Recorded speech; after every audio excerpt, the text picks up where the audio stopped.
So, as I hope you know, Greg Terry and I started working on this Christmas gift giving for Ukraine through what he was already doing out to the front lines. And it's been something pretty significant. Okay, so I just want to show you a few things. So, the first thing I want to show you is this. Now, my order hasn't even gotten there yet. And I was the first person to have, as soon as I put the video up, I clicked on it and did it myself, and my order is supposed to land tomorrow. So we're making him exceedingly busy, and that's a good thing this last week before he leaves. Now, this morning we were talking about it, and I said, people keep asking about drones. Is there a way to put drones on the Amazon list? No. And the reason for that is because they're not the right kind of drones for what they're asking for. But he said, okay, well, let me talk to his Zhenga. I can't remember how to pronounce the guy's name. His partner over here with what he does on the ground in Ukraine. He was talking about, okay, so the smaller drones are about $300 each. The larger drones are actually $600 each. I said, well, okay, so if we can't order it from Amazon, we have the direct giving. And so, but how would we tell if direct giving is for that? So he's looking to see if there's a memo. If there's a memo line, you can say for a drone. If there's not a memo line, this is what we're going to ask you to do. So if you want to donate a $300 drone or a $600 drone, make it a $301.01 or $601.01. We'll know very clearly that that is for a drone. Now, I also said, wouldn't it be cool if they could have their name on it, and like write on it, like in a Sharpie, or in like put a, some kind of tape on it that has the person's name? And they said, yeah, we can do that real easy. So if you do that, it'll have your name go on it. It'll be handwritten on it, but your name will be on that drone. It will be in the paperwork, because when you give through the link, that link will actually bring you right to, or like for tax purposes, you have to have your name on it anyway. So we'll be able to track it and trace that and make sure that happens. I think that's pretty cool. I'd like to see my name on a drone going over there to be useful. But here is his partner talking about what has happened.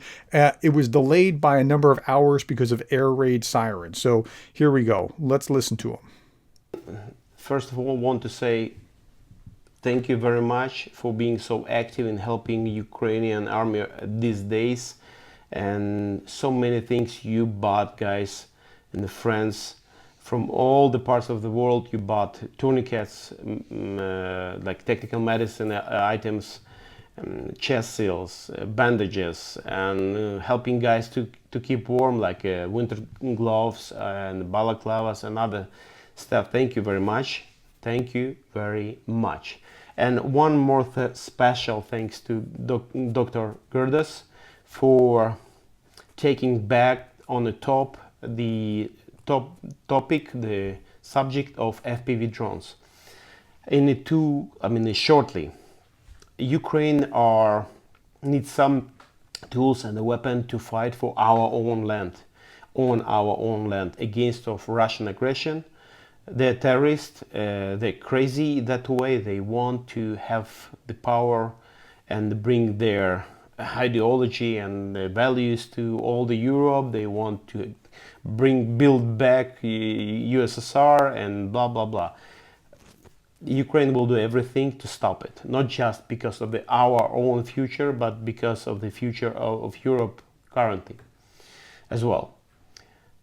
Then what FPV drones, or first-person view drones, was, we knew that before the war as something from hobby, and it started to use from that as a weapon to stop the terrorists, stop Russian occupants, and it's became really powerful and effective tool and a weapon. So Russia decided, and they copied, and they started to produce as well from their side FPV drones.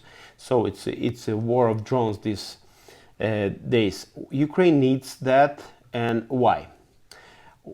We need a lot of artillery shells, and we're running out, and factories cannot produce needed volume. It's sad, but it's a fact. At this moment, Ukraine have a critical station in that area. So, and plus one piece of artillery shell cost about 3,000 United States dollars, approximately, when one drone costs about 300 or 600, let's say.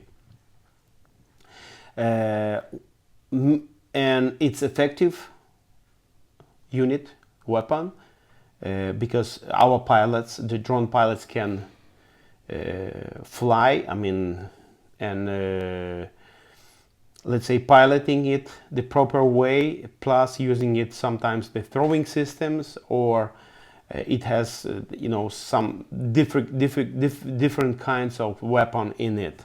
So it's like single-use drones. So we call them the kamikaze drones. There is mainly we will talk about two kinds. It's like two main sizes: 7-inch drones, a 7-inch frame on that drone, and a 10-inch frame of that drone. Usually it goes together, all the configuration. I mean the controllers, transmitters, receivers, antenna, batteries, the motors on it, and etc. So effective, quite cheap, affordable, and we need it. So, and a lot of people can be a part of it, because now more and more places and the small businesses helping, and just the people, the volunteering center, just build it proper way. So the maximum speed of the both kinds up to 140 there and back, close, but quite fast. The difference is the possibilities of the useful load, let's say. By that means it can be grenade, like F1 for example, or the other kinds, or can be something more load, more heavy. And I will not tell a lot of things about that. You can find much more information, but at common 7-inch frame drones, 7-inch drones we call, sometimes half kilo, 1.5, 2 kilos, the load like that. So usually our guys are using it for the grenades. Armoring it with the grenades, and it's flying to the enemy. And the 10-inch frames drones, that size much bigger, up to 600, even more sometimes, euros or USD. The cost much more effective with because it can carry much more effective weapon, the load. So it's important. It's possible to stop. Let's say it's possible how these simple people, civilians, can do something, helping army most straight away. And I believe, and I wait for these moments when we were starting to give it to the guys, and give it to the guys one by one, 10, 20, 100, as much we can of that drones to the most effective units. And you see today the flag, one of the brigades, they gave it for us as a thanks for helping in the hard days last year. So I encourage you, let's do an important step and effective step to stand even stronger with the Ukrainian army against of Russian aggression. And being even more straight, we don't have so much choice on the front lines. Something comparable to that, with that cost, with the possibilities to help for civilian people, for volunteers, for people who wants to stand as close as they can with the soldiers. Thank you, and bye. Okay, so you heard it from him directly. I want to talk about this. I want to talk about what's already been purchased. So here's a spreadsheet, and the spreadsheet takes out any names or anything along those lines.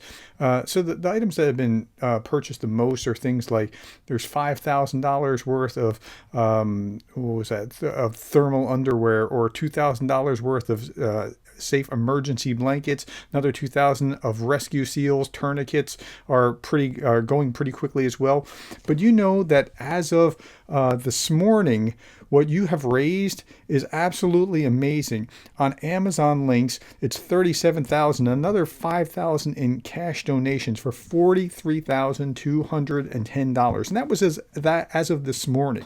So if you feel like, hey, I really want to contribute, go to the link, buy it there. It'll go straight to Ukraine Aid, care of Bethel Life. We changed it to just from Bethel Life to Ukraine Aid at Bethel Life, so you can see that.